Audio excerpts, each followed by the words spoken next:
Mr. Camille and Mr. Fly on the wall says you must carry your cross. Still on the same topic of homosexuality, Parliament has granted leave to Hon.Asuman Basalirwa to go and make new amendments in the Homosexuality Bill. That the bill that was presented before had locked out some present restrictions that they want to make. What do you make of that move that Parliament is now calling up at the Speaker of Parliament? They are calling up to make law that gag this act of homosexuality in public. And what is this news we are hearing from schools that homosexuality is on a rampage everywhere? It is. I first of all want to recommend the Speaker, Honorable Anita Among, for what she said also yesterday. Yes. When she said this thing is coming to a vote.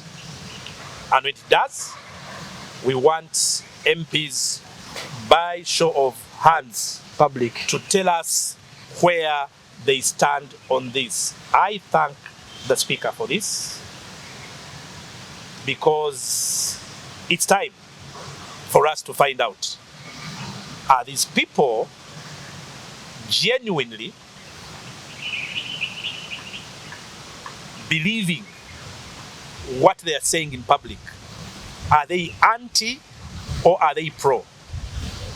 I want to see, because then we'll know who our leaders are, like the Speaker said. For me, that's the first test. Yes. As the bill is being worked on by other law, by Honorable Basalirwa, I want to see the new modern things that have come through to affect, I'm sure, some of the things to consider. The fact that there is now... We are in an era of digital era. We are in a digital era, in an era where some people now are finding out that they are born that way. Transgender. They are transgenders, and this is not to be blamed on them. There are arguments of someone doing things behind the scenes, how that affects us in public. But the good thing, Chameleon just did something. You should start with him. That wasn't behind the scenes. The moment you give an indication to these people that it is okay, whatever degree of okay, you are not going to be able to stop things like that. So those are dangers as well. But a caution for me. I love law, and I hope the law can take its course. But to what extent does it actually take its course? Laws are there. How much has it worked in the past? What happens when instances are cited, victims come out, yes, victims confess, victims give evidence? What have we seen in the past? Victims on record saying this has happened, culprits being mentioned, culprits going on record. But what has happened in police and CID and the powers that be? The guys who come out become the culprits. They become the liars. They're the ones who are in prison. They said for movers of this homosexuality, they are very rich, that they are funded by rich Western countries. They influence everything. So will the law then solve the problem? Because examples we've seen is that if a problem comes out and victims come out, the victims become the ones who are hunted. And the law ends up protecting the culprits. Does it work? Our society from time immemorial has had ways of dealing with some of these things. I am in Uganda. Fetugamba tubola. In my culture, people who do certain things, society alienates them. Tubola abantu abakola ebintu ebimenya empisa zaffe temuwuliriza byayogera bw'atuuka mu kifo nga mumutambula muvaawo. There are things that society does gwe kennyini n'ogamba naye nakola ki, naye nkoze ki. When you learn what you did and you understand what you do, then you either repent, change your ways.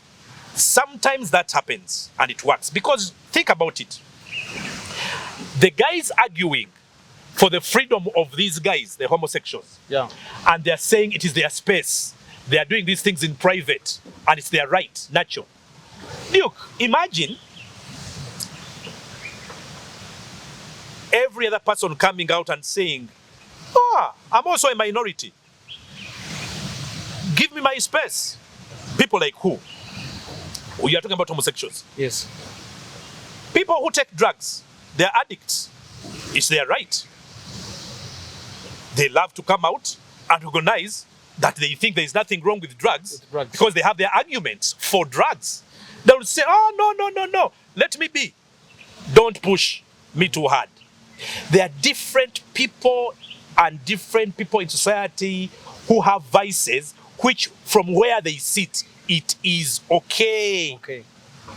Now, if every group which you are called minority comes out and says it is okay, and therefore don't come out with the laws gagging me, I have my freedoms, do we have a society left? We don't. So I pray for Basalirwa. But I first want to see the show of hands.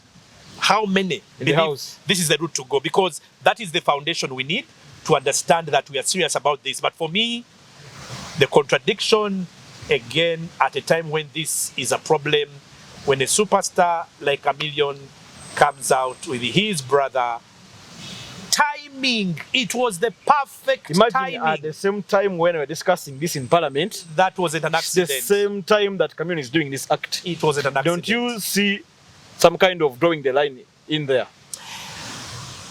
I don't have any scientific way of confirming my suspicions. I hate that that was the timing, because for me, my deep thinking tells me it was not accidental. If Chameleon has apologized, as he says, my question is, does it change anything? It doesn't. What he did has already impacted. In law, they have this word prima facie. Ahagamba ako kategeeza nti nga n'omusango ogwo tegunnatandika kwogerebwako. Waliwo ebintu byemutalina kwogerako kubanga bwe mutandika obyogerako ng'omusango tegunnagenda nnyo mu lwaki, kijja ku influencinga engeri omusango ogwo gye gutunuulibwamu n'okwogerebwamu. N'olwekyo temukola kino na kiri kubanga bwe mukikola kiwa influencinga. In this case, oli azze nga etteeka bagenze ddibaga. Bagenda kyogerako akoze ekikolwa kyekimu, tagenda kukyusa endowooza z'abamu okubalaga nti ate nga akikoze the public figure. Icon waffe ono alina kyatugamba. Waliwo eyamusindise. Apology bigambo bugambo, nze kujja kugamba nti munsonyiwe bigambo. Apology has nothing to do with someone being sorry. That's my problem. An apology, which is public, has nothing to do with someone being sorry. Why? What superstars do in Uganda, they know they are gods. They will do what they want to do with well-intentioned minds. Come out later to say, I'm sorry, to quieten the mood in the public. They are very happy because it doesn't change the message in what they did. In this case, the sensitivity of the matter of homosexuality and the Mayanjas Act, the coincidence is too much. The timing is too coincidental. And the fact that after 25 plus years of being an icon and performing across the world, having moments out, if you've never done it, suddenly you do it this time by accident, something that is against cultural norms, a taboo, by accident. You kiss a man by accident in the heat of the moment. Lastly on this, yes, I have brothers. We have so many happy moments. We celebrate so many things. So tell me, How many families? You also have a family. Yes. You have so many good, nice moments. Yes. So how many times when you're celebrating at home and it is mother, father, whoever is around, and in the heat of the moment, you just go, you are Duke, and you grab your friend, bigger brother or younger brother to show or to feel the moment, you kiss. Not once, that can never happen. Twice. That can never Do happen. you do that? That can never We happen. all have brothers. Yes. I have a problem with that. It's the fly on the wall every Friday with Aldrin Soboga Senior. Don't forget to like, comment, share. We know that this program is very informative, entertaining, and we know that when you're watching this program, you're able to learn something, pick something, and we know that information is power, that it will change the society. Mr. Aldrin Soboga Senior, we can't go without talking about the OPM scandals that are all over. Ministers taking iron sheets. What do you pick? I know you don't like about talking about politics on this channel, but for the issues of putting a stone to our country and building our nation, a minister confessing that I took the iron sheets to build a roof for my cattle, for my goats that were intended to help the vulnerable people in Karamoja. What do you make of that? What is the difference between that and the topic we've just been discussing? On the other side, it's a social icon who believes he can do anything and get away with it.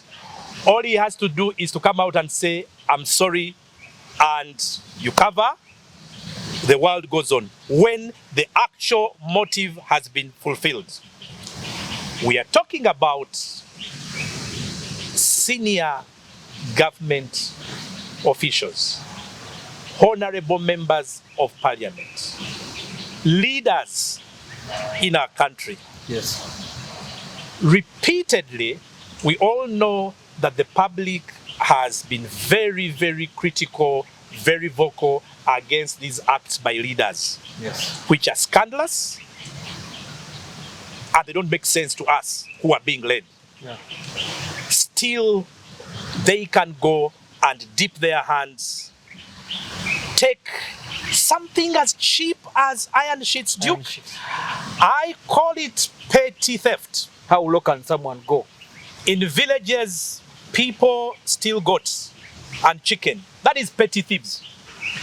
In politics in Uganda today, the petty thieving has drawn in iron sheets. You can explain it whichever way you want.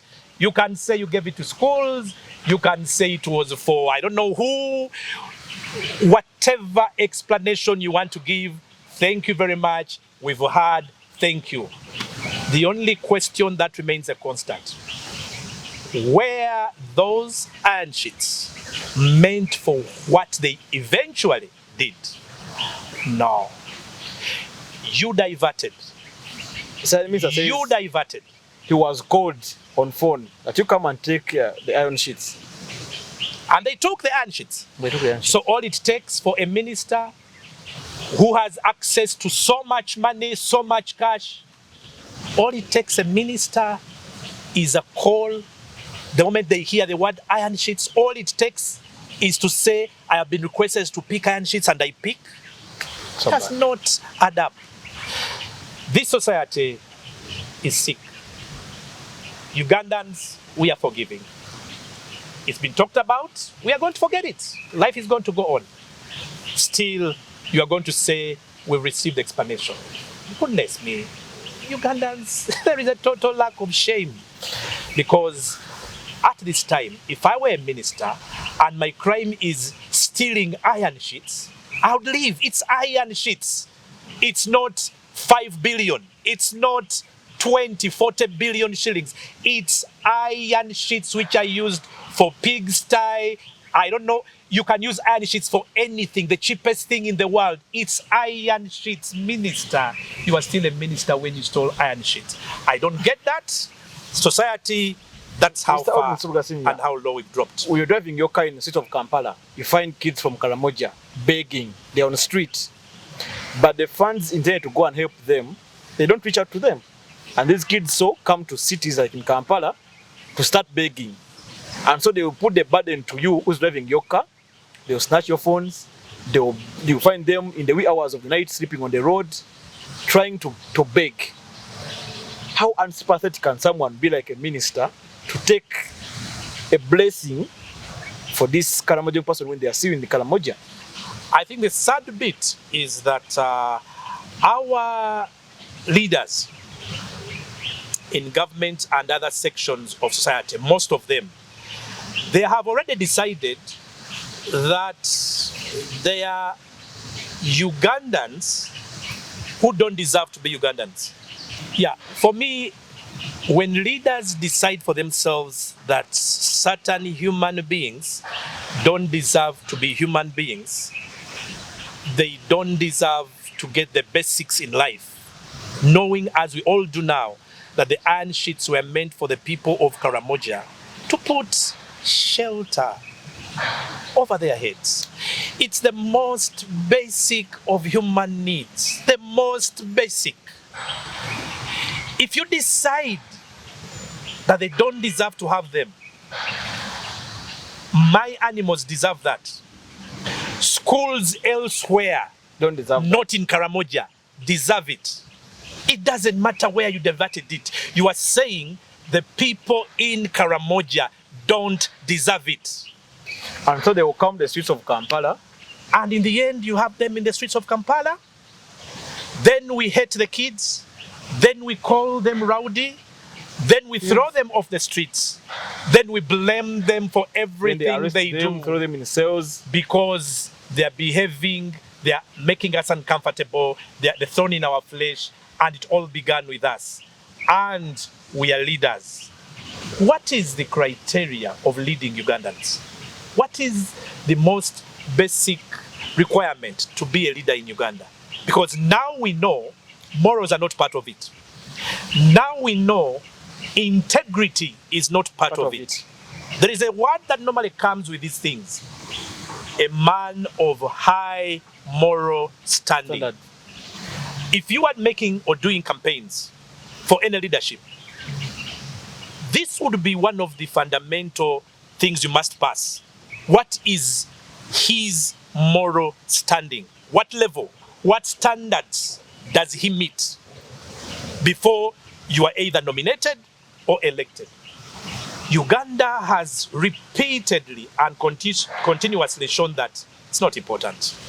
What's important is having the right tongue, having the right influence, having the right connections, and you will be in positions of leadership. In this case, they are going to put a committee to investigate. We know the committee is going to come and tell you they explained why they did that, and so it's okay, life goes on. They didn't take it themselves, but the purposes for which they took the iron sheets have been explained well, and we understand.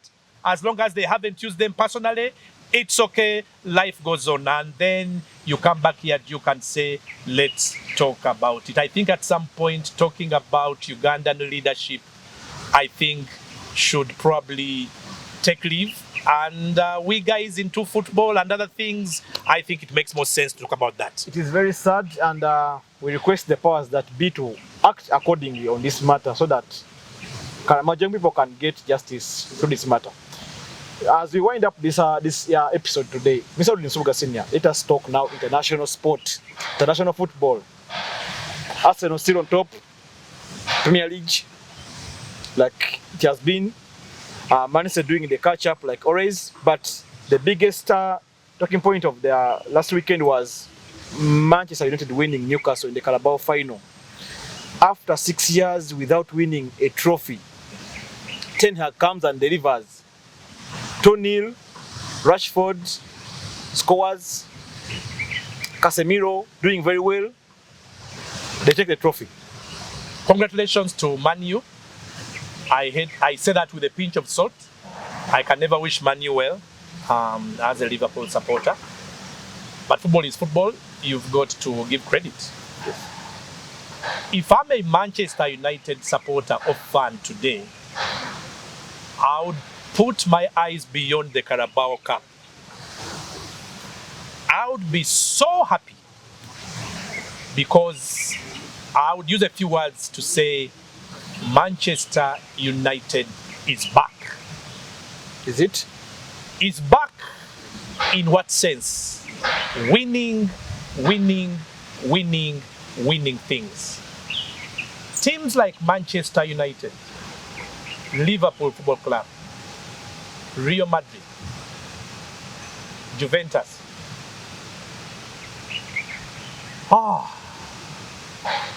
Bayern Munich.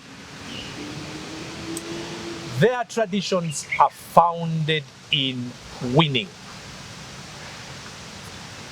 Yes, the brands are strong, but the foundation, the descriptive nature of the clubs, their roots embedded in winning. The day these clubs stop winning, something is fundamentally wrong. What we are saying, remembering that in the last 7 years, what United has won is the Carabao Cup, which is the League Cup last Sunday. Yes. They won the Europa League, I think, in 2017. With Mourinho. They also won the FA Cup in 2016. Yes. What they've won in the last 7 years are cups. Knockout cups. Even though they have lacked the championship, the league, since 2013, that makes it 10 years. 10 years.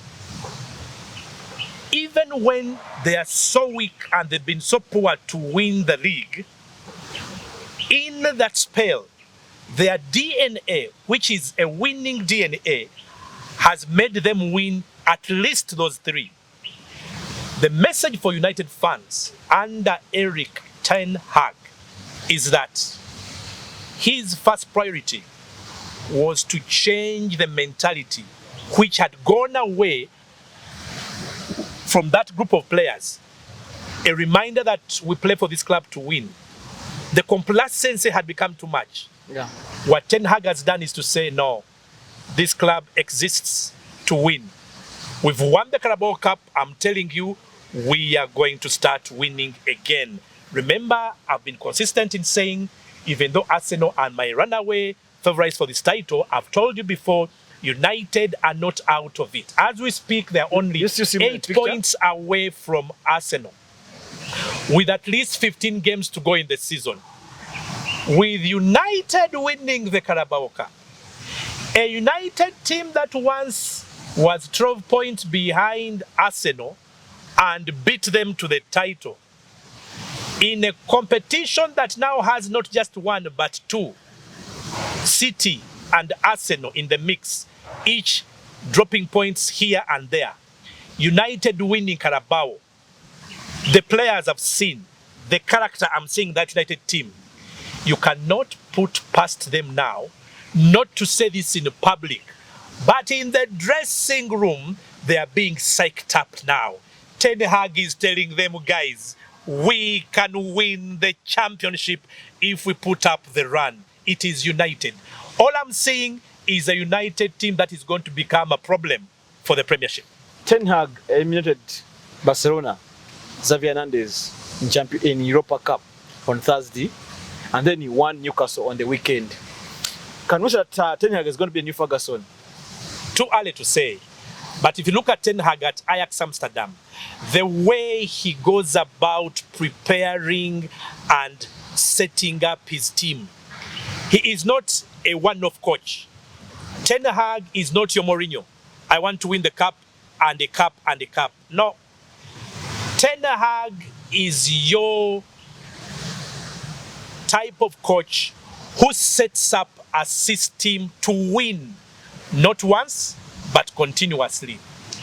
What he's doing, the successes he's getting now, beating big boys, eliminating Barcelona, winning Carabao, winning. Remember, who has he beaten ex? He has beaten City, he has beaten Liverpool, he has beaten Arsenal. All he's doing is to bring back this thing at United that we are Manchester United Football Club. It does not matter which opposition is in front of us, we can beat anyone. Once that gets embedded into the mindset of this current Man United side, Ten Hag is saying, I am working on a project And this project is to return Manchester to the top, because now it's no longer Manchester and Arsenal. It's now Man City. It's now Liverpool. It's now Arsenal coming back. It's Chelsea lacking in the wings. United must be part of this conversation, and I am going to make this football club part of that conversation again, and not just the conversation. They are going to be winners again. This week, Graham Potter returns to our fly on the wall. Chelsea beaten by Spurs 2-0. Graham Potter, does he still have something to prove? No, he doesn't have anything to offer, and he has nothing to prove, because we know he is weak. We know he wasn't tailored for a club like Chelsea. I think the ones behind Chelsea as leadership or ownership are behind today's football. You know that something is right when you see it. We know it's not right for them to have Graham Potter. By now, maybe they are giving it time until the end of the season. Graham Potter does not fit the Chelsea bill. He's supposed to be out there. These guys are supposed to be out there looking for a coach who is tailored to manage a winning team. As Chelsea, 19 trophies in 19 years. Chelsea is not your normal club. Chelsea is not your small team. Chelsea by right belongs to the likes of Manchester, Real Madrid, and everybody else we've talked about. Because who else, and I'm challenging you, which other club has won 19 trophies in 19 years? No other club has done that. Chelsea set themselves the standard against which they should be measured. Graham Potter is not going to take them there. The boss has attempted to sack him. But they will. They will. Just time. Your club, Liverpool, points are not coming. They won't come. We've said it before. Season is gone. We've given it up. What we are working for now, to see whether we can qualify for the Champions League. Nothing surprising. All we need to do is to pick up the good points that come through, players getting back to full fitness, the players who deserve to be released. In terms of competitiveness, we are only fighting at one front, but that front is trying to qualify for Champions League. The discussion for Liverpool now, it is only as far as what next is concerned, but not as far as are we good enough to be looked at and compared with the best at the moment. We are not. We are weak. We are poor. We've accepted it. We are only looking forward to what we are going to do for the next season. Thankfully, our owners have promised they are going to release the money. They've understood the problem. They are going to make the cash available for Klopp to start the rebuild. We are not worried. Rumors of Salah leaving. Salah will not leave. He just signed a new contract. And does it even matter who leaves, who stays? We have Salah and we are suffering. As we wind up the international sport, let us talk about the FIFA Men's Awards that happened, that have raised a lot of controversy. Messi winning it. Yet Benzema is having all the statistics everywhere. Benzema has come out on his Instagram to share his numbers, to show that I have numbers, but FIFA is awarding Messi because he won the World Cup. And even the former Real Madrid captain and goalkeeper, Iker Casillas, coming out and say that he doesn't understand at all this thing called the awards. It's not new. We've had our complaints before. It's not the first time Messi has raised controversy, whether he deserved to win or not, but it has happened with Messi, and it's happened again now.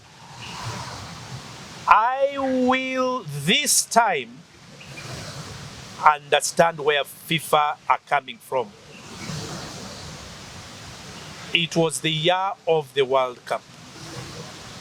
Unfortunately, whatever statistics you have, whatever performance you are going to put on the table, there is no football which is bigger than the World Cup. The World Cup. It's the acme of football. It's the epitome of football. It's the standard of football. If your statistics, your numbers, your performances were not at the World Cup, and the best player in the world showed up when he's 35, he's saying bye to the World Cup. He comes up with his best ever performance at a World Cup final, this having been his 5th. He wins the World Cup as the best player. He's saying bye to football. You'll never see him again. He leads Argentina to their third World Cup in history. Argentina has had so many good football teams that deserve to win the World Cup, and they haven't. Finally, that's happening at this time when Messi could have gone and the dent on his career would have been the best player never to win the World Cup. And he beat that. And the coaches or the voters of this award, who are they? National team coaches, national team captains. If we all understand that the voters were national team coaches, national team captains, their focus was always going to be at national team level. And what was the event at national team level in that year? It was the FIFA World Cup. It was Argentina. It was World Cup winning. So I feel for Benzema. I feel for everybody who feels for Benzema. Was Benzema at the World Cup? Probably he was, but did he feature? Was injured. Did he do anything at the World Cup? No. Everything he did was at club level. So in a year where the World Cup was the big thing and Benzema did not show up, unfortunately, even if it were me on that panel this time around, I would give that to Lionel Messi. And that's the problem. You don't do your thing at the World Cup, you don't deserve to win some of these awards. In this case, you had to compete with Messi. He did what was necessary to win Argentina their third World Cup, bow out as best player. He deserves to win it. Well, like you have heard it from the fly on the wall, it says Messi deserves to win the award. It's been an exciting episode here on Fly on the Wall every Friday, right here on Media Estate YouTube channel. Don't forget to like, comment, share. Don't forget to follow at Aldrin Live on Twitter, Aldrin Soboga Senior on Facebook, also at Duke Mwesigwa on Facebook, and also on Twitter.